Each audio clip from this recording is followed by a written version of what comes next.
Hi guys, good morning, good afternoon, good evening. Welcome to SMC with Arewa. My name is Arewa. I welcome you to my channel. If you are new, kindly click on that subscribe button and don't forget to on your notification bell so you can get notified whenever I drop a new video, so you can come and check it out. Also, this is the Yoruba and English channel, so thank you so much guys for joining me. Don't forget to follow our two other channels, History with Arewa and Intimacy with Arewa. For any advert, support, donation, or for any discussion whatsoever, my contact is going to be down below in the description box, and I'm also going to leave it lying around in the comment section area. Thank you so much guys for joining me. Thank you for your love. Thank you for always coming back to this channel, and I appreciate every single, especially the ones that call me, Arewa, how can we support this channel, how can we donate to this channel? I really appreciate every single one of you. Honestly, I love you all, honestly, and I hold to you all, and I'm indebted to you all. I really appreciate every single one of you. Ẹ ṣé mo dúpẹ́ ni o. Ẹ jẹ́ kí a tẹ̀síwájú. A bẹ̀rẹ̀ pé a tún lo nose mask lẹ́ni. A kàn ní ká tún lo ilé ìjàre. Uncle wa tán fẹ́ jẹ́ ká change wardrobe wa, tán bá ti kàn sí wa, a change wardrobe wa. Ẹ já tẹ̀síwájú. Lórí ètò lẹ́ni, a ti rí ìyẹn barrister stand lawyer Olóyè Sunday Igboho. Wọ́n ti ṣe interview kan tán dẹ̀ sọ oríṣiríṣi àwọn ọ̀rọ̀ gbogbo nǹkan tó ń sọ, mo feel wípé a lè rí àwọn senses nínú rẹ̀, àwọn ká tún gbé yẹn náà yẹ̀wò náà, ṣó yé yín báyẹn. Ṣùgbọ́n before we enter that one, ẹ jẹ́ á sọ̀rọ̀ Alájà Kaola. Bọ́ síbí, màá dókókó Alájà, bọ́ síbí. Abẹ́ máa rí nǹkan báyìí èèyàn mi. Ṣé ẹ rántí Alájà Kaola, màá dókókó Alájà àti ọkọ wọn ìyẹn Alhaji Kosimu alátàpàkò nsọnù alátàpàkò ńlá lọ́jọ́ kìíní àná, àfìgbà tí wọ́n ti jáwé fúnra wọn o. Àbẹ́ ìrojú ayé báyìí wọ́n ní ọmọbìnrin yìí abẹ́rẹ́ Kosimu gbádùn, Kosimu kò ṣe kíni, Kosimu ṣe gbá, kò ní làákàyè pàápàá, kò ṣe gbá, kò ṣàgbọ̀n. Wọ́n ló sún Kosimu. Ó dẹ̀ ní gbogbo ọ̀nà ló máa fi báyé Kosimu jẹ́. Ó ní máa yẹn burú. Ó ní ó burú o. Ó ní ó ṣe gbá. Ó ní ó ṣe gbà. The same Alájà Kaola tá bọ́ sórí social media tá sọ fún wa wípé ẹ máa bá mi gbàdúrà kí Kosimu má fi mí lẹ̀ o. Kémi náà má fi ilẹ̀ o. Ẹ máa bá wa gbàdúrà o. Ó ṣe gbá o. Ó ṣàgbọ̀n o. Alájà Kaola. Kódà wọ́n ní gbogbo nǹkan tí first husband tó sọ yẹn, wọ́n ní the same thing náà ni Kosimu náà ń sọ. Ó ní Kosimu ní kò ní tìjú. Ó ní kò ní làákàyè. Kosimu ò ní làákàyè bó ṣe ń sọ̀rọ̀ sí ọkọ ẹ̀ nìyẹn. Wọ́n ní kódà wọ́n ní Kosimu náà tún sọ pé ipe driver Kaola pé ó dà pé Kaola gan ó ṣe kíni, ó ti yíwọ́ mọ́, ó ní ẹlẹ́dẹ̀ ni. Ń bá ní ṣé ìyẹn Kaola yìí náà, mo bá ní ẹ wá náà o, ẹ jẹ́ ká bè lọ́wọ́ Kaola ní wípé o, lọ́jọ́ kìíní àná ṣé mọ̀ pé Kaola sọ fún wa wípé ó promise wa ní nǹkan mẹ́ta kan. Ó ní in the next 2 months òun máa bímọ fún Kosimu, ìbejì dẹ̀ ló wà ní òun. Ẹ jọ̀ọ́ o Alájà Kaola, ẹ já bí wọn o, kí ló ṣẹlẹ̀ o? Àmà tí rí ọmọ kọ̀ọ̀kan, kí ló happen? Wọ́n tún ṣe ládéhùn fún wa ipe kí gbogbo yín ṣàdúrà fáwọn pé káwọn má kọ Kosimu, kí Kosimu má dẹ̀ kọ àwọn. Ẹ jọ̀ọ́ o, kí wá ló wá ṣẹlẹ̀ báyìí o Alájà, àríyìn papọ̀ mọ́, ṣé lọ́ọ̀fù dọ́ ti lọ bẹ́ẹ̀ yẹn ni? Ṣé lọ́ọ̀fù yẹn ti gòsì níbẹ̀? Alájà Kaola ti sọ fún wa lórí ìkànnì yìí náà wípé kí òun gbọ́dọ̀ kóun ṣàdúrà, kóun má rí nǹkan tó máa fi padà sọ́dọ̀ ọkọ tóun, ìyẹn ọkọ tibí tó wà l'Amẹ́ríkà, ìyẹn máàlù tó jáde tó sọ̀rọ̀ lọ́jọ́ kìíní àná. Ṣé mọ̀ pé Alájà Kaola promise pé kó má rí nǹkan tó máa fi padà lọ sọ́dọ̀ ẹ̀, igbá o àwo o. Ẹ jọ̀ọ́ o Alájà Kaola, kí ló ṣẹlẹ̀ tẹ́ wá tún bẹ̀rẹ̀ sí lọ máa bẹ family kìíyẹn?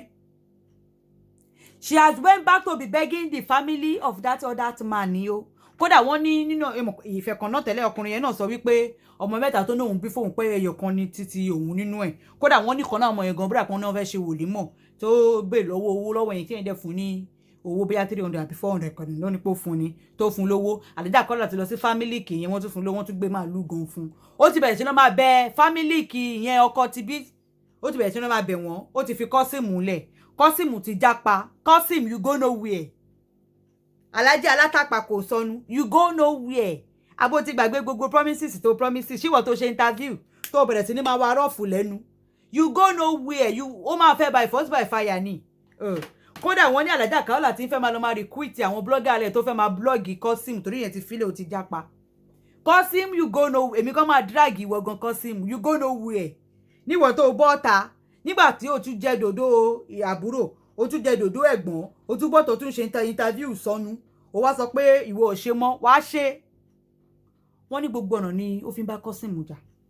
Kódà wọ́n ní ó ti wọ gbèsè bí àtòrí gbèsè dẹ̀ ní Kosim dẹ̀ ṣe wá sá ni torí wọ́n ní gbèsè tó wọ̀ pé àwọn olówó alálàjẹ́ àtàwọn alálàjá almost 500 million wọ́n ní woman yìí ti ná tó 200 million ó ti blow ẹ̀ débẹ̀ ó wá ti wọ gbèsè bóyá nǹkan tó jẹ́ kí Kosim kò tún sá lọ náà kún ní ẹnu kò tún yé wa. Wọ́n ní bó ṣe ń ṣe áàjì ti ẹ̀rẹ́ o bí kò gbowó for example bọ́yìn ṣe example o wọ́n ní bí kò gbowó 10 ní yé ìbáyìí ó máa ṣe fún àwọn 5 yóò wá sọ fún àwọn 5 tó kù pé visa wọn kò ṣe kíni kò jáde tó bá tún bá di next year bí kò tún gbowó lọ́wọ́ àwọn èèyàn bíi 20 ṣe bá rí 5 tí last year tó kù tí ò ṣe yẹn yóò wá ṣe 5 yẹn yá tún wá mú 5 nù ti 20 tó gbà ní next year yẹn yóò tún wá ṣe 5 á wá kù 15 á tún postpone àwọn yẹn di upper year wọ́n ní bó ṣe gbà ṣe mọ̀ pé kò dẹ̀ sí àjẹ́ lọ́dún kò ṣe àjẹ́ náà ní last year ó dẹ̀ ti gbowó rẹ̀kẹ̀tẹ̀ ó ti gbowó rọgọdí lọ́wọ́ gbogbo wọn ó ti wá blow àwọn owó yẹn ló bá ti wá di gbèsè sí ní ọrùn báyìí bóyá nǹkan tó jẹ́ kí Kosim jápa nìyẹn ló ṣe lọ ń bẹta Amẹ́ríkà ó dẹ̀ ti gbọ́ pé ti ètò wà l'Amẹ́ríkà yẹn ti ṣiṣẹ́ tó ti gba tówó ti wà lọ́wọ́ ẹ̀ bóyá nítorí ló ṣe lọ ń bẹ̀ padà but no matter what it is Kosim you go nowhere wàá fẹ́ Alatapa kò sọnù o ò ní fẹ́ ka ni o máa fẹ́ ṣíwọ tó wá ṣe interview níwọ tó wá ṣe interview o máa fẹ́ Alhaja Kaola máa dókókó alájà àfìgbà tẹ́ ẹ fi Kosim múlẹ̀ ṣó yẹ kẹ́ ẹ fi Kosim múlẹ̀ ṣó yẹ pẹ̀lú gbogbo ẹnu tẹ́ ẹ ti dán pẹ̀lú gbogbo ẹ̀ tẹ́ ẹ ti gbé wá fún wa jẹjẹ la kújòkó lórí Facebook lórí cyberspace wa ẹ̀yin lè gbé ọ̀rọ̀ fómìlìkì yín wa àdẹ̀dá sí pẹ̀lú gbogbo ẹnu tẹ́ ẹ ti dán woman yìí bá fi Kosim múlẹ̀ ẹ wá tẹ wá sọ Kosim di kọ́tátò lẹ́ bá já Kosim kalẹ̀ Alhaja Kaola lẹ́ bá já Kosim kalẹ̀ lẹ́ bá parọ́ pé ìbejì wá bẹ̀ tí ò dẹ̀ sí ìbejì lẹ́ bá tá ayé ẹ̀ mọ́lẹ̀ pẹ̀lú gbogbo owó tí màá nìyí ti ná fún yín ṣó wáyé kẹsọ́ pé tó fẹ́ máa blọ́ọ̀gì ẹ̀ báyìí ìyẹn lèmi ò ìyẹn tẹ́ fẹ́ ṣe lèmi ò láìkì bóyá tẹ́ bá dẹ̀ gbọ́ ilé tàdé tó àṣírí bẹ́ẹ̀ ẹ̀ẹ́dẹ̀ ní ṣerú ẹ̀ mọ́ but Kosim welcome to Egypt mò ń bọ̀ mi ò tí dé lórí ọ̀rọ̀ Alhaja Kaola àti Kosim especially ìwọ Kosim you go nowhere welcome to Egypt ẹ jẹ́ agbọ́rọ̀ tí barista olóyè yìí sọ ẹ jẹ́ ká gbọ́ náà. Kalẹ̀ mo kì í pé ẹ̀kú àtótónu ẹ̀dẹ̀kú gbìyànjú ẹ̀dẹ̀kú ìfẹ́ orílẹ̀-èdè ilẹ̀ bàbá wa Elédùmarè máa ràn wá ṣe o gbogbo ìgbà tí bá wá sórí àpèrè láti lè wá fi òye yé wa ó máa ń ṣe mí láàánú pé àwọn ọmọ káàárọ̀ òjíire ó dàbí ọ̀rọ̀ Ògúndé náà ní ká ronú Yorùbá ronú Yorùbá ronú Yorùbá ronú mo rò pé àìtí ìbẹ̀rẹ̀ sí ní ronú rárá tọ́ ní sáà tí ọ̀rọ̀ wa wà ní nǹkan tá a bára wa lónìí ìbáyìí wọ́n ní ká fẹ̀sọ̀ kíbò sí ni nítorí ohun tó ti ibi tí ọ̀rọ̀ wa wà especially lórí ohun tó ṣẹlẹ̀ kò sí gbogbo wa ló kàn torí pé ìṣọwọ́ tí àwọn DSS tó ń fi kọlù lé Chief Sunday Igboho gbogbo èèyàn ni wọ́n fi ẹ̀rúnú wọn hàn ẹgbẹ́ wa náà dẹ̀ fi ẹ̀rúnú hàn gbogbo èèyàn ló fẹ́ ẹ̀rúnú hàn ṣùgbọ́n ibi tí ọ̀rọ̀ wa dé báyìí gbogbo nǹkan tó ṣẹlẹ̀ yìí mo ti máa ń tẹ ọdún ìṣàjẹ́ bá wá sórí ètò mo máa fi ń yé wa pé as a lawyer èèyàn a máa ń ní nǹkan kan tá a máa ń pè ní possibility rule tí lawyer máa ń apply nítorí ẹ̀yin lawyer gbọ́dọ̀ máa advice ẹ̀ tó bá ń gbé ìgbésẹ̀ mo ti fọ̀ sí àwọn nǹkan báyìí pé nǹkan báyìí máa ṣẹlẹ̀ nítorí pé ìgbọ́ báwo ló ṣe fẹ́ ṣẹlẹ̀ ọ̀nà wo ló fẹ́ gbà yọjú nítorí pé ibi tọ́rọ̀ wa délé ní ọ̀nà tá à ń gbé gbà àwọn tá à ń bá dúnàdúrà lórí ìjàngbara títí wa àti yẹsì àgèrè nítorí pé lára àwọn nǹkan yẹn ló ṣokùnfà kíákíá tí wọ́n ṣe kọlù lé Chief Sunday Igboho tẹ́ bá rántí kò ju bí ọjọ́ 2-3 lọ tí wọ́n lọ gbé Nnamdi Kanu ni wọ́n kọlù ilé Chief Sunday Igboho. Ní àárín kan náà tí ọ̀rọ̀ jàǹgbara Yorùbá Nation yìí bẹ̀rẹ̀, ó ti lè jẹ́ pé ẹgbẹ́ wa afàsẹ́yìn lórí àwọn nǹkan kan nítorí pé a ti rí pé nǹkan báyìí tí a bá farabalẹ̀ a lè má débi ilẹ̀ lérí yẹn. Kọ́rọ̀ wa má dàbí ìgbàdàn pé à ń pinnu láti ìgbà tí ìjàǹgbara yẹn tó ti ń wọnú pé Ọláyọmí Kọ́ìkì ó ń gbé àwọn ọ̀rọ̀ kan ní líle pé kó dogun kó dìjà páwọn ti gbáradì, àwọn máa yìnbọn, àwọn máa pani. Àwọn ọ̀rọ̀ báyìí nílùú tó lófin tó ní èèfọ̀n tó lè kan náà. Even ká bá wà ní Yorùbá Nation wa, gbogbo nǹkan tá a bá máa ṣe yẹ kó bá àwọn ọmọlúwàbí mu ni. Bẹ́ẹ̀ni. Kò sí pé kò sẹ́ni tí ọ̀rọ̀ Haúsá Fúlàní bọ́n ṣe ń kó wa lógun tó ń wọnú tó ń bá àwọn ìyàwó obìnrin wa sùn gbogbo ẹ̀ là ń kí bùs lé lórí. Mo máa ń sọ pé ìwé Àmọ̀tẹ́kùn tí wọ́n kọ láti ilẹ̀ láti 2018 tí a fi kọ́, èmi tí mò ń bá yín sọ̀rọ̀ mo jẹ́ ọ̀kan gbòógì tá a lọ submit document fún Dawn Commission lórí pé kí wọ́n dá Àmọ̀tẹ́kùn sílẹ̀. A nírònú lórí pé ọjọ́ iwájú wa là ń rò, ṣùgbọ́n gbogbo nǹkan ló gbẹ ètò.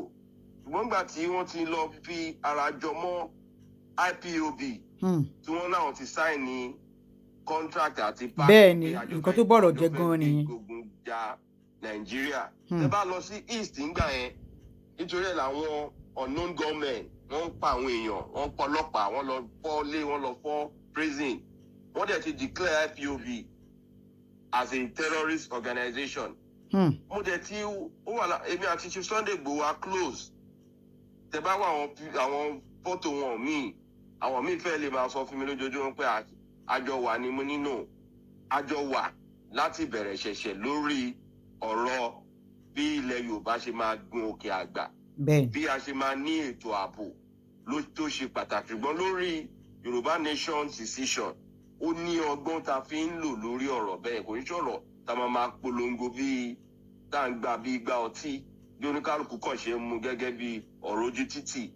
Ọ̀rọ̀ àwọn amòye ni, ọ̀rọ̀ òfin ni, ọ̀rọ̀ tó gba tó nílé tẹlẹ́mù ni. Kò ń ṣe ọ̀rọ̀ pé bó ṣe ń ká mi lára tó bá dàárọ̀ la máa jí sínú ẹ̀.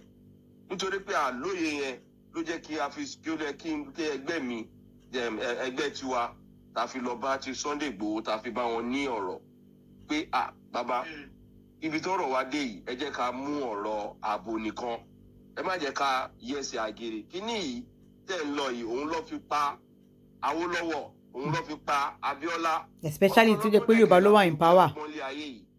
Tí èkúdà ọba dẹ̀ tẹ̀ ẹ́ lọ́wọ́, má béèrè kú bàbá nǹkan tó pa bàbá ẹ o. Lọ́jọ́ tó bá ti lọ béèrè báyìí wọ́n máa ṣetán láti mú wọn náà ni. Nàìjíríà ta wà lẹ́yìn gbogbo alámọ́ ibi tí agbára wà. Bẹ́ẹ̀ni. Agbára ò sí lọ́wọ́ Yorùbá. Bẹ́ẹ̀ni. Judiciary ni, executive ni, legislature ni. Akọ̀dà bí ìgbà rẹ̀ pé àwa ni àwa la pọ̀ wọ́n dé òkè ibi agbára tán. Bó ṣe wá débẹ̀ tán wọ́n yẹ àkàbà. Àwa máa fi ọgbọ́ngbọ́n, báwo ni a ṣe máa fọgbọ́ngbọ́n gba agbára yẹn padà? Làwa ṣe ń bá wọn sọ ńgbà yẹn pé gbogbo ẹ̀ ló gbọ́ngbọ́n. So ìyẹn ti wá ti lọ. Gbogbo àwọn nǹkan yẹn wọ́n ṣe mú Nnamdi Kanu, àwọn DSS yẹn sting operation lọ fi gbé òun. Ẹsẹ̀kẹsẹ̀ ni o ti rí pé nǹkan tó ń lọ yìí o. Kí ló ń jẹ́ sting operation kan sí? Sunday Igboho ni the next.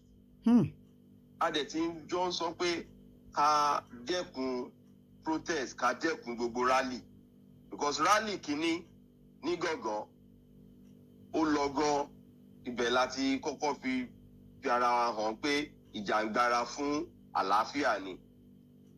Gbogbo rally tó ta ti ń ṣe yìí títí di èní, rally tó ṣe lẹ́kọ̀ọ́ ẹ̀mí sọnù, wọ́n pa ọmọ kan, àwọn èèyàn lọ́dún lọ tẹ́wọ̀n, àwọn èèyàn lọ́dún yìí. Kékeré obìnrin tó ń lọ lẹ́jẹ́jẹ́. Àtáàkì tí wọ́n wá lọ àtáàkì ilé Chief Sunday Igboho, ọ̀pọ̀lọpọ̀ nǹkan ló ṣẹlẹ̀ lóru mọ́jú ọjọ́ yẹn tí ò bọ́ wá, tí ó pé gbogbo nǹkan náà kan la máa yàn tọ̀nà lórí afẹ́fẹ́. Ṣùgbọ́n ibo wa ni àwa ń lọ sìn la fi tọ́ pé ká jọ wá ní abẹ́ òfin tí nǹkan báyìí bá ṣẹlẹ̀. Kò ń ṣe ó dàbí pé a ní Yorùbá nation ṣé Yorùbá nation yẹn síbẹ̀ láti máa lọ gba lọ́ọ̀yà wá tó máa wá defend wọn ṣebí Nigerian lawyer náà ló máa lọ sí Nigerian court. ó ga ọ̀rọ̀ rèé o. Nàìjíríà ta sọ pé àfẹ́ yẹn náà ni lọ́ọ̀yà yẹn ṣe máa lọ máa bẹ̀rẹ̀ sí ní dájọ́ adájọ́ Nàìjíríà ló máa wá dájọ́ fún ní Yorùbá nation. ṣé ń gbọ́ o. àwa ọmọ Nàìjíríà yìí náà la máa lọ sọ̀rọ̀ Yorùbá nation. ó dẹ̀ ní ìgbésẹ̀ tí ó yẹ kí ó ṣíwájú òun kan tá ń pè ní referendum. nítorí ẹ̀ ni gbogbo restructuring táwọn èèyàn ń pariwo tí ó kò yí àwọn ẹlòmíì. ṣùgbọ́n gbà tí bàbá gbogbo nǹkan yìí ẹ má bínú ibi tó bá yẹ ká sọ̀rọ̀ sí òótọ́ ọ̀rọ̀ kòrò tí àbá bẹ̀ sọ bó ṣe yẹ kó rí àní mọbi tá à ń lọ wọ́n ní amúkọ ẹrù ẹwọ́ wọ́n ní òkè ní àti sálẹ̀. bí bàbá Akíntóyè ṣe gbé ọ̀rọ̀ decision wọ inú Yorùbá struggle wọn ò kárì gbogbo àwọn àgbààgbà ilẹ̀ Yorùbá àlọ́hùn tẹ́ bá wo struggle yẹn àjọ bẹ̀rẹ̀ Yorùbá World Congress ni ìgbà tí a bẹ̀rẹ̀ Yorùbá World Congress restructuring báwo la ṣe fẹ́ gbàjọba báwo ni gbogbo nǹkan wa ní 2023 lájọ ń calculate pé kí la lè lò láti fi gba agbára lọ́wọ́ àwọn ará bíi. ṣùgbọ́n òjijì Yorùbá World Congress fọ́ nǹkan kan ló ṣẹlẹ̀ láàrin ẹ̀ èdè àìyedè. ó yẹ kí àwa bẹ̀rẹ̀ àjọ lọ ṣe Yorùbá Ìbàdàn Declaration ní September 7 ní 2017.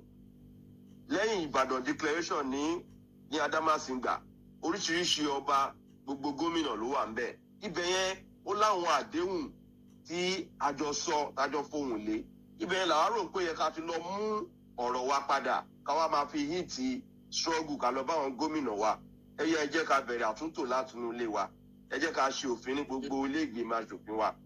ìgbà tí àwárí yẹn ṣe tí gbogbo ẹ ti wá dojúrú tí fúláàgì tí gbogbo ẹ ti wá ń wọnú Yorùbá nation tó wá dé pé oníkálukú mú gbà tí Chief Sunday Igboho náà dẹ̀ wọnú ẹ̀ ẹni tó nífẹ̀ẹ́ Yorùbá ni ẹni tó hate cheating ni ordinarily mo close mọ́ débi pé ó hate cheating bí kí àmàjọ ọmọ làkejì ẹlẹ́gbẹ̀ẹ́ báyìí ó ready láti finish gbogbo owó ẹ̀ lọ́jọ́ yẹn àbí kò ṣe ẹni tó láàánú ni kò ń ṣèyàn burúkú ṣùgbọ́n ó máa ń da pé kíyàn ní òye àròjinlẹ̀ kíyàn dẹ̀ ní òfin gbogbo nǹkan tá a bá ṣe nǹkan tó jẹ́ káwa close mọ́ wọn nìyẹn ní tilẹ̀ ń tọ́lọ́run nígbà tọ́rọ̀ yẹn bẹ̀rẹ̀ lọ́ọ̀yà 5 ni mo gbé dìde láti inú ẹgbẹ́ Nigerian Bar Association kí wọ́n lọ fi ara sí kó join Chief Sunday Igboho kó máa fi òfin bẹ̀.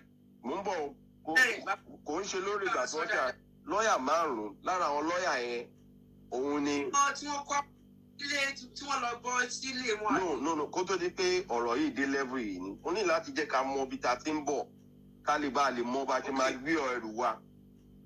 lọ́ọ̀yà 5 oríṣiríṣi àwọn lọ́ọ̀yà àgbààgbà lọ́ọ̀yà ni mò ń sọ yìí o la gbé dìde pé ibi tọ́rọ̀ yìí ń lọ yẹn jẹ́ ká tètè lọ file action.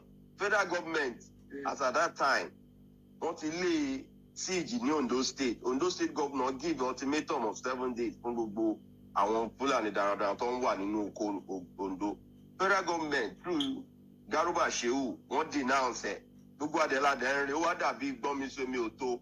àárín yẹn wọ́n ti lu òfin yẹn ibẹ̀ ló ẹ̀ káwa gangan ti bẹ̀rẹ̀ pẹ̀lú wọn àwa ló ẹ̀ ká tẹ̀ kọ́kọ́ bẹ̀rẹ̀ láti lọ sí ilé ẹjọ́ káwọn gan tó bẹ̀rẹ̀.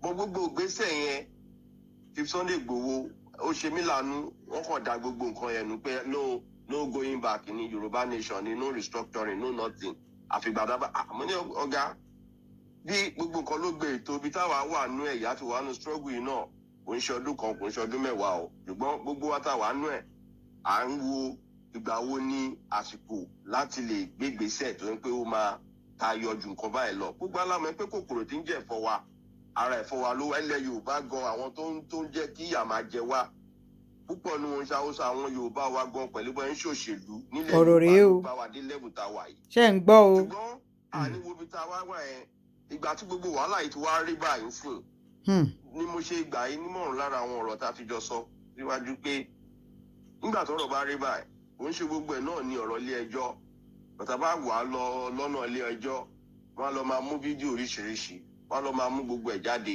federal government wá dẹ̀ bẹ̀rẹ̀ wọ́n dẹ̀ ti no offence tí nǹkan yẹn tami tó amount sí kò sí lọ́ọ̀yà tí ó mọ̀ bí ọba ti wà nínú country kan tó wá gbé country mi dìde insurrections ló máa ń pè on the law gbogbo ọ̀rọ̀ tẹ́ ń sọ tẹ́ fi ń bújọba tẹ́ fi ń ṣe gbẹ òun ló ń pè ní sedition. All these offences they are huge criminal offence. Treasonable felony ní pé kí ìjọba wa tó wá sọ pé nǹkan báyìí ni wọ́n ń ṣe. But gbogbo alámọ̀ ẹ pé kókó náà ọ̀rọ̀ táwa ń jà fún nílẹ̀ Yorùbá ọ̀rọ̀ ààbò ló ṣíwájú struggle yìí. Decision kò bá nínú ẹ̀ ṣùgbọ́n ọ̀rọ̀ yẹn wá wọ́ nígbà tí àwọn olóṣèlú ti ń wọnú ẹ̀ tí Fani Káyọ̀dé ti ń wá tó ti lọ ń ṣàgbọ́dẹ̀gbà fún Nnamdi Kanu tí Nnamdi Kanu náà dẹ̀ ti jọ ń wo pé tó ti láwọn ti lọ sign ní pact.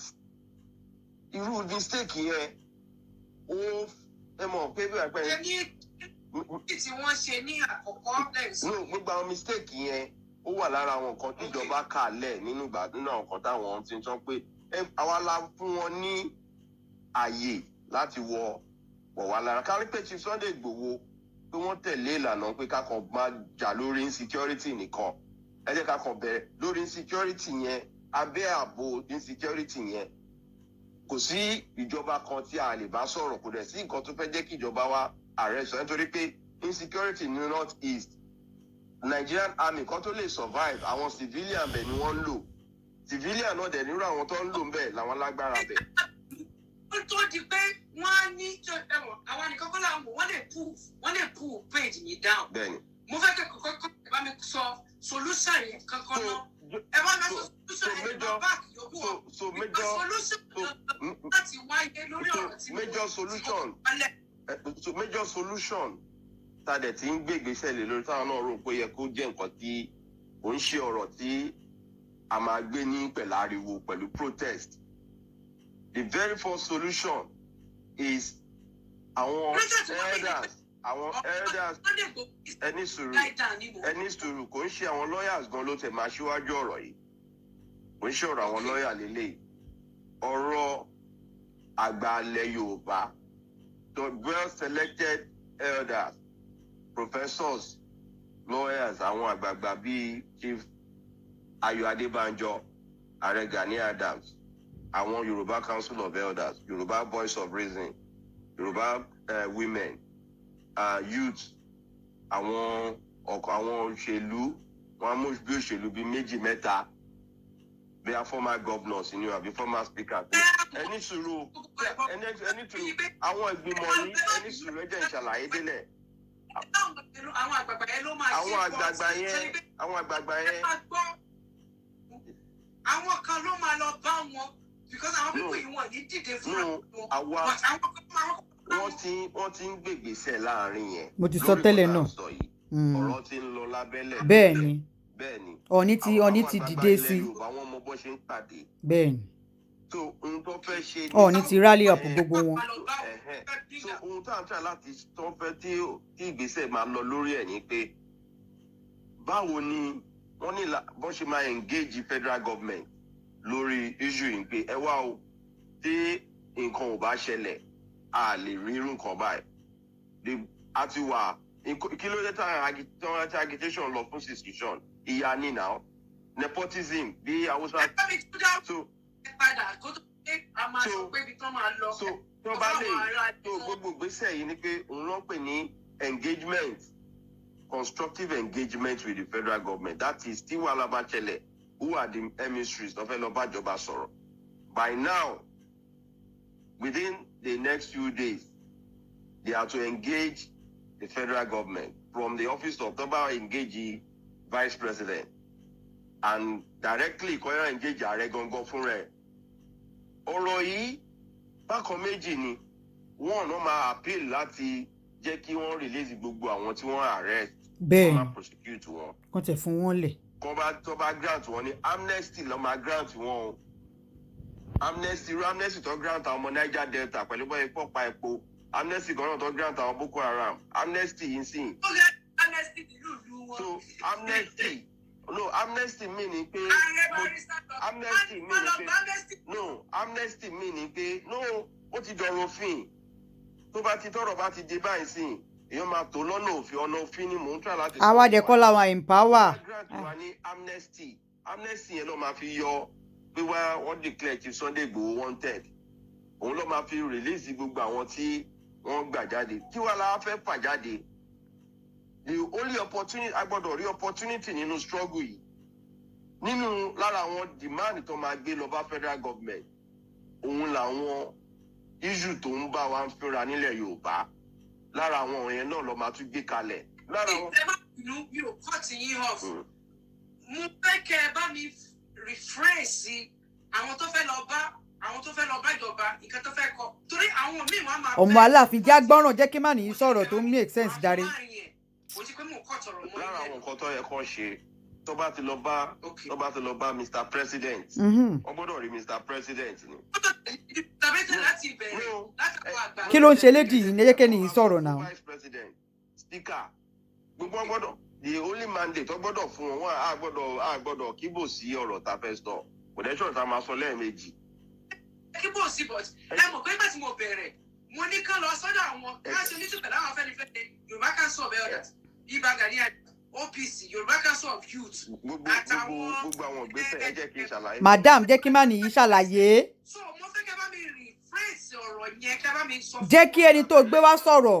intervention meeting ni nínú intervention yẹn wọ́n gbọ́dọ̀ engage Vice President that is Professor Yemi Osinbajo that is the highest Yoruba person in the federal government today wọ́n gbọ́dọ̀ engage ẹ̀ láti secure confidence ẹ̀ pé issue tó wà nílẹ̀ yìí o tá a bá fà á ní bó ṣe ń lọ yìí repercussion ẹ̀ pọ̀ gan because repercussion ní gbogbo àgbáyé máa ń wò tá a bá mú ọ̀rọ̀ yìí bó ṣe ń lọ yìí ó lè dá ogun sílẹ̀. bẹ́ẹ̀ ẹ jẹ́ kájọ jókòó kájọ wò sósì.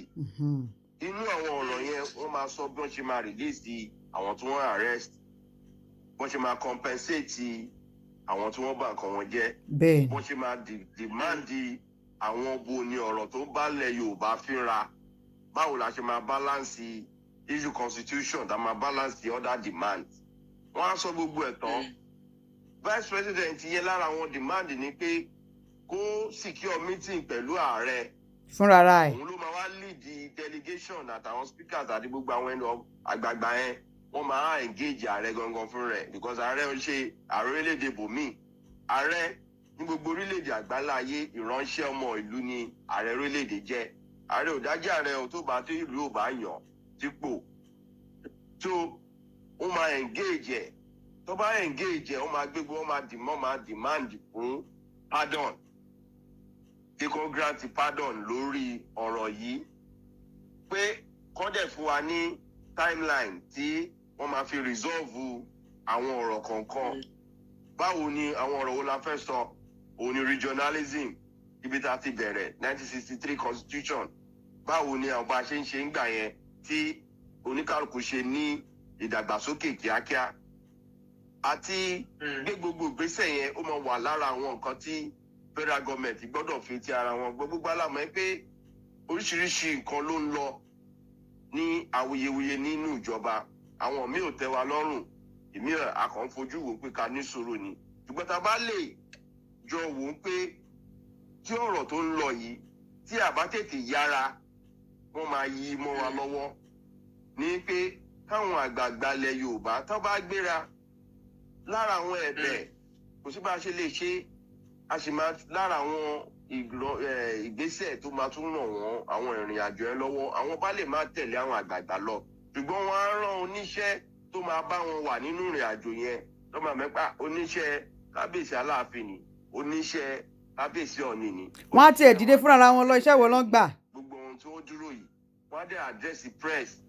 they will go by themselves. engagement tó bá ti engage wọn ẹ máa rí pé àwọn state governors wọ́n ṣe meeting níbi ẹnìjọ́ mẹ́ta yìí ó ní bó ṣe gbé ọ̀rọ̀ yẹn wọn ò dárúkọ Chief Sunday Igboho nínú demand wọn. bẹ́ẹ̀ wọ́n gbogbo ọ̀rọ̀ tí wọ́n sọ wọ́n wà very careful because ọ̀rọ̀ yẹn wà sensitive ó wà constitutional ẹni tẹ́ fẹ́ defend òun agitate for another nation therefore ó máa wà very difficult for them to stick their neck out. and we are not the one in power and the person in power is a merciless person. ṣùgbọ́n gbogbo wa jọ mọ̀ pé ìyájọ́ ń fínra ni àjọ rí àwọn Fúlàní herdsmen tó ń gbogbo bẹ́ẹ̀ ni gbogbo alárí pé yà ń jẹ wá. La fi ń campaign pé insecurity ó gbọ́dọ̀ end. bẹ́ẹ̀ ni wọ́n jínigbé ni ó gbọ́dọ̀ end. gbogbo àwọn nǹkan tá a fẹ́ kà yín sí irú struggle yìí kò jẹ́ pé ká lọ ní pé wọ́n release wọn tán ká ṣètò wá bẹ̀rẹ̀ pé wọ́n tún ń jẹ́ ajínigbé.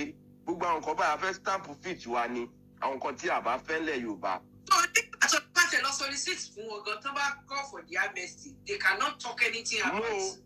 ẹni sùúrù lára àwọn nǹkan tèmi náà máa fẹ́ gbà wá nímọ̀ràn torí pé ẹni tó bá wà nínú ìgbèkùn a máa fi ẹ̀sọ̀ yọ jáde lábẹ́ kìnìún ni o ẹni tó fẹ́ lọ fààyàn jáde lábẹ́ kìnìún òun náà gbọ́dọ̀ tún máa create this aggressive approach. Ó máa difficult fáwọn èèyàn wá láti understand the struggle for Yorùbá nation or Odùduwà Republic kò ń ṣe nǹkan tó ṣẹ̀ṣẹ̀ bẹ̀rẹ̀ ní 2020 tàṣẹ wà nú ẹ̀ yìí. èèyàn sọ pé wọ́n ń ṣẹ̀ṣẹ̀ kankan wọ́n ń ṣe criminal wọ́n ń ṣe pé so. ẹni sùúrù ẹgbẹ́ ọkọ̀ tí mo ṣẹgbẹ́ àwọn kan tí mo kà á lẹ̀ fún yín àní Kóìkì ti ṣe gbogbo alájọ́ rìn kan tí Kóìkì ń ṣe yìí àwọn kan tó ń lọ ń gbà yẹn ó wà lára àwọn nǹkan tí àwọn ará abẹ́yìí máa ń kà. nǹkan tó máa use against wa ṣàǹgbáfọ́. I will not although it's an embarrassment on our culture.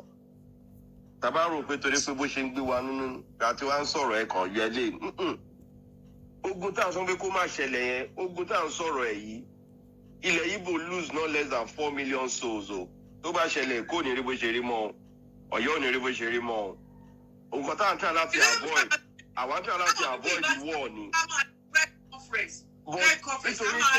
nítorí pé bá ṣe wo ọ̀rọ̀ yẹn ibi tí mò ń try láti sọ pé ìjọba mú dání oṣù Sunday Igboho kò pààyàn kò jíyàn gbé o kò lọ fọ́lé kò lọ fọ́rin o. àbí ẹ máa gbà wá o. ìgbà tó fi lè ti lọ sign ní agreement pẹ̀lú àwọn IPOB. mo rò pé bẹ́ẹ̀ tí wọ́n ṣe meeting ni ẹ̀mọ́ meeting kan náà fún àwọn ìjọba 30 days. no ọ̀tọ̀ nìyẹn o àwọn IPOB nígbà kan ní Kóìkì fi sọ pé àwọn àti IPOB àwọn jọ máa fight the struggle yìí ni but kíní yẹn IPOB as a date nílẹ̀ Igbo ní Abia everywhere gbogbo àlà mọ̀ pé wọ́n ń pààyàn lọ́dọ̀ títí wọn àwọn ń gbébọn àwọn ń fọ́ bank àwọn lọ ń fọ́ police station wọ́n release àwọn èèyàn gbogbo alámọ̀ tí bó ṣe ń fà lọ́dọ̀ títí wọn.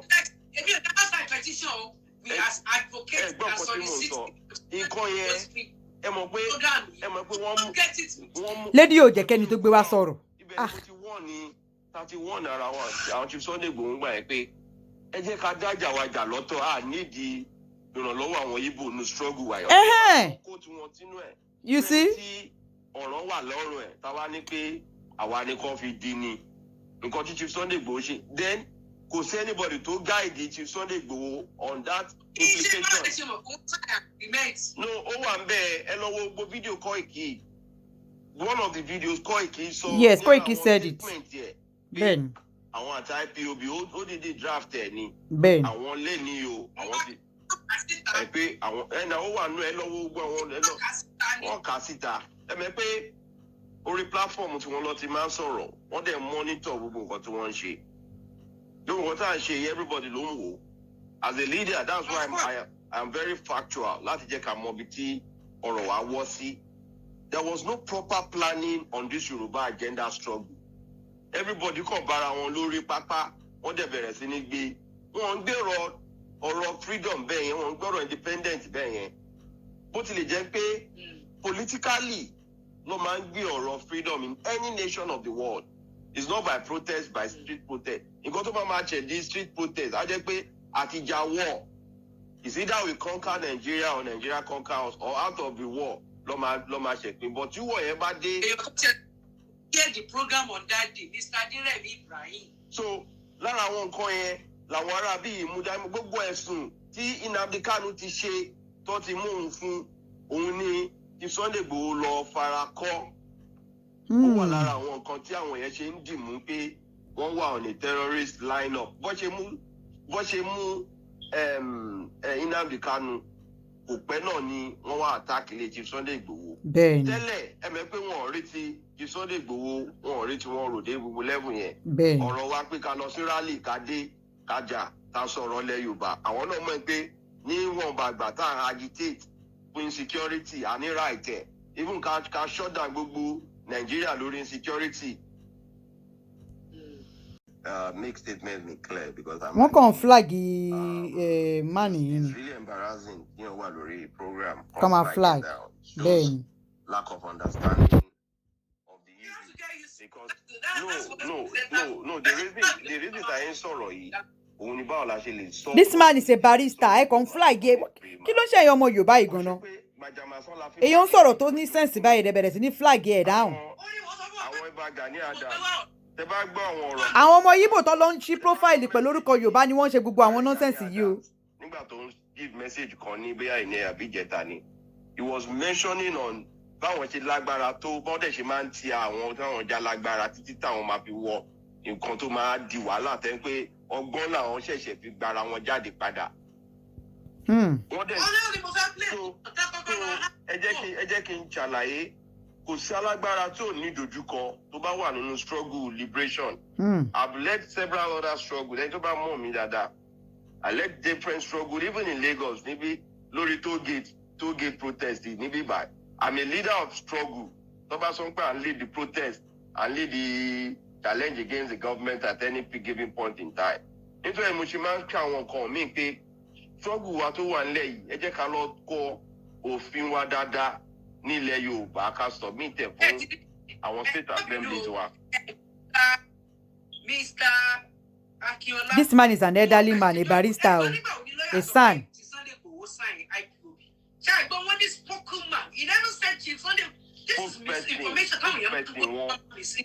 This person ló sọ bẹ́ẹ̀. So many things tó wà erroneous bí Koiki ṣe manage Chief Sunday Igboho. Bẹ́ẹ̀ni. Ó dùn mí gan nítorí pé mo wà lára àwọn tájọ sọ pé báyìí la ṣe fẹ́ jọ bẹ̀rẹ̀ ìrìn àjò yìí.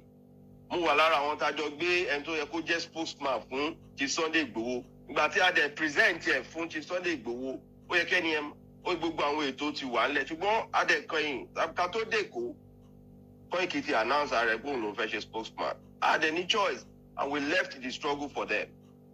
It's not because we are pained because òun ṣẹ̀ṣẹ̀ wọnú ó wá láti London kò yẹ pé a ṣe ọ̀rọ̀ tẹ̀m̀bẹ̀lẹ̀kún bíbá ẹ̀kọ́ máa kà ń pé wọ́n ṣe ọ̀tẹ̀ Koiki nínú rárá ilẹ̀ Yorùbá gbọ́ngbọ́n lejò máa fi ń yálò. Chief Sunday Igboho ti wà nù struggle tiẹ̀ tó ń jà ìjàngbara tiẹ̀ lábẹ́lẹ̀ lóṣèlú ni o nílẹ̀ Ìbàdàn ni wọ́n ti mọ̀. But the effect of the struggle of Yorùbá nation on social media.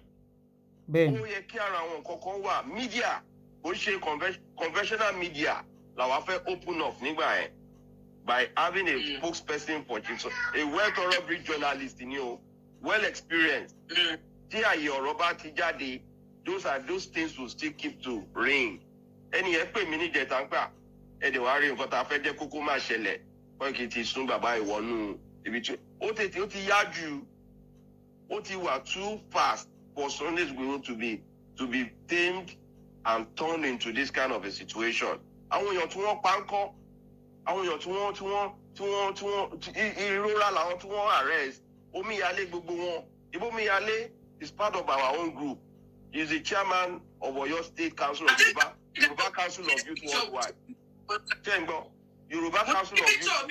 Bẹ́ẹ̀ni àwa làwa fi Chief Sunday Igboho jẹ akọni Oòduà ní Premier Hotel ní 18th March that is within in 2017, 2016.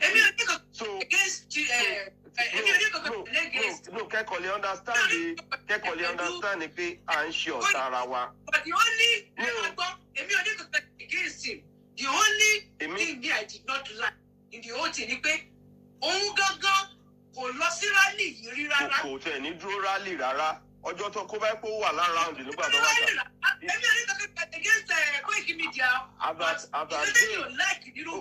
dà pé nǹkan ibo ni ara àwọn òbéèrè kan ní. Àwọn èèyàn ò fẹ́ kéèyàn sọ mistake tí Koiki ṣe so that a máa tètè rectify it so that the mistake will not continue. but because of sentiment they no go let us talk yo. Adúró fún ìlọsíwájú ilẹ̀ Yorùbá. Ọjọ́ tí ìṣẹ̀lẹ̀ yìí ṣẹlẹ̀, kí ìṣẹ̀lẹ̀ yìí tó ṣẹlẹ̀, ibo ni Koiki wà? Lagos State. Àwọn nǹkan wo ló ń rúkèrúdò tó ti ń ṣẹlẹ̀ K2 area. wọn? Ṣé bí struggle ilẹ̀ Yorùbá ṣe ń lọ ní time yẹn? They will be shouting nǹkan tá a gbé dání yẹn a máa dàrú. So gbogbo gbà tí bá lọ wo gbogbo fídíò chat Koiki, inú máa ń ru mi ní gbà báwo ni bọ̀bọ̀ yìí ṣe ń manage media báyìí. Ó ti bà nǹkan jẹ́. Kò ṣe pé reason tá yín sọ̀rọ̀ yín pé Koiki ò ní àdírẹ́sì ní rally. Koiki ò ní bá wọn gbébọn dání, òun ló máa ní aníbọn lọ́wọ́, òun ló máa ní agbérin dání, òun ló máa ní máa pa àmì ni, a máa bọ́ uniform. Ọjọ́ tí àmì ò tí ì lọ attack ilé Chief Sunday Igboho, Koiki ti bọ́ síta ó ti ń kíbò sí pé àwọn ti wá fọ́lé o, òun rí wọn sí o. Bí irú attack tó ṣẹlẹ̀ gbogbo alárí lọ́lẹ́jọ́ ẹ̀ kò sí kankan. Bó tẹ̀ jẹ́ pé nǹkan ti ẹ̀ dàbí. Ìgbà tó mọ̀ àwọn àmì kan tí wọ́n bọ́ṣọ lára wọn tó ní pé fake military ni wọ́n. Koiki náà ló ṣe media. Àwọn kan yìí nǹkan kò bá struggle lẹ Yorùbá mu àti ó di rè kúrò lórí struggle lẹ Yorùbá. Ó wá di pé ọ̀rọ̀ òun fẹ́ dá radio station lẹ̀, àwọn raise owó, wọ́n gba owó kan ní time kan, àwọn yẹn ò release owó fún wọn, ọ̀rọ̀ ẹ dá wàhálà lẹ̀. Tó àwọn nǹkan míì wà tó wà sensitive tó yẹ kó dàbí nǹkan tó yẹ kó distract the struggle yẹn. If that struggle were to be strictly for freedom, yes, at the level tó fi bẹ̀rẹ̀, the issues of discourse must have been insecurity alone. Engagement dẹ̀ máa wà. Báwo la ṣe lè empower Àmọ̀tẹ́kùn? Báwo la ṣe lè empower OPC? Tó máa wà entitled láti gbé K47. Tó máa wà entitled láti lọ fún training. Ibi Niger Delta wà mẹ́ẹ̀, àwọn Tom Polo, wọn tó gbòwó náà. Tom Polo tó gbòwó kò tó dajì gbòwó. Bẹ́ẹ̀ni. Federal government ló empower débi tó ń gan ló lọ ra arms wá. Wọ́n máa engage yẹ. At the end of the day, Chief Sunday Igboho ló máa head the civilian JTF ní Southwest. Báwa ṣe plan ẹ̀ nìyẹn. Pé kò sí gbogbo territory yìí. Ẹjọ́ máa ṣe pẹ̀lú àwọn ààrẹ Gani Adams ni. Ìgbà tí wàhálà yẹn dé level. Tẹ́ bá dé level yẹn, Adégba nation ń wá. Ààrẹ Gani Adams lọ kọlu Igboho. Ó wà lára àwọn tó gbé Igboho lọ máa kọlu àwọn èèyàn. Koiki ló ń bú Ọba Aláké. Koiki wà lára àwọn tó tì í dé tó fi bú Ọọ̀ni. Ibo la ti ń ṣe nílẹ̀ Yorùbá gbogbo àwa rí kankan sọ àwa dira lójú àwa sọ pé ọ̀rọ̀ táwọn sọ. So gbogbo ìgbà. Do you think wọn kì í jọ ní personal discussion kó tó wọn gbọ́ sórí media? Wọn ò ní personal discussion.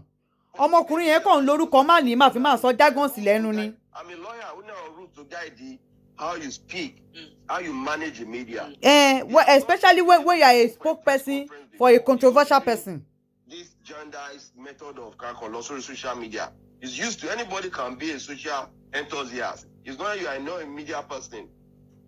Kó máa ṣe agbódegbà àbí kó máa ṣe agbẹnusọ ó yàtọ̀ sí you are a professional media person lágbà fún Chief Sunday Igboho.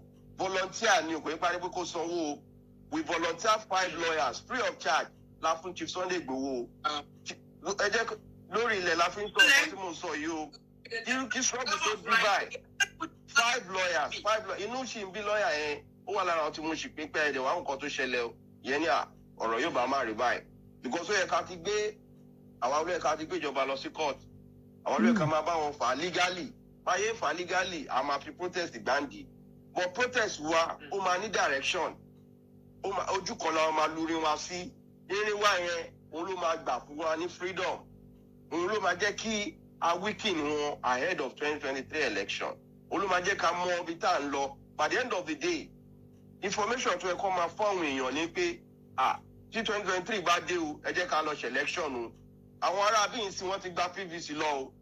Tó bá wá ṣe mistake ẹ rí pé ìgbà táwọn gómìnà wa tó lọ sọ fáwọn Haúsá pé ìjọba gbọ́dọ̀ shift wá sí south ẹ rí bọ́ ṣe bá wa bẹ̀rẹ̀ sí ní bá wọn jà. Ó ti yàtọ̀ sí nǹkan tí wọ́n fẹ́ gbọ́ nìyẹn. Tá bá dúró lórí yẹn ìjà yẹn á ti lọ dùn jù nítorí pé a ti máa kó ìyẹn ló máa jẹ́ plan B wa. Tá bá gbàjọba tẹ́ ìkúdà bá wà lọ́wọ́ wa tá gbàjọba 2023 dandan kọ́ ni kó já síwájú dandan kọ́ ni kó jẹ́ àwọn orúkọ tá a ti mọ̀ nínú òṣèlú ọmọdé àìní tó mọ̀ ń pa àpàdé àlùdé governance tó jẹ́ bí 30 years ó lè rule Nigeria successfully. Bàbá Sunday Igboho gan lè fa síbẹ̀. we go down to be looking for àwọn tó ti bá wa dé level tá a wà yìí. A máa ṣí kẹ̀kẹ́ ọ̀rọ̀ fáwọn tó ti bá wa dé level yìí. Pẹ̀lú ọlọ́kúnná Nàìjíríà òde yìí a fẹ́ ṣe ní ìṣètò òde òní ni. Tí Sunday Igboho a ti fi kó rálì lọ ẹ tó bá sọ pé wọ́n fòṣèlú gba òṣèlú la máa fi gba freedom. Tó bá there is no any other means. Kò sí any other process. Kò sí any other means. Kò sí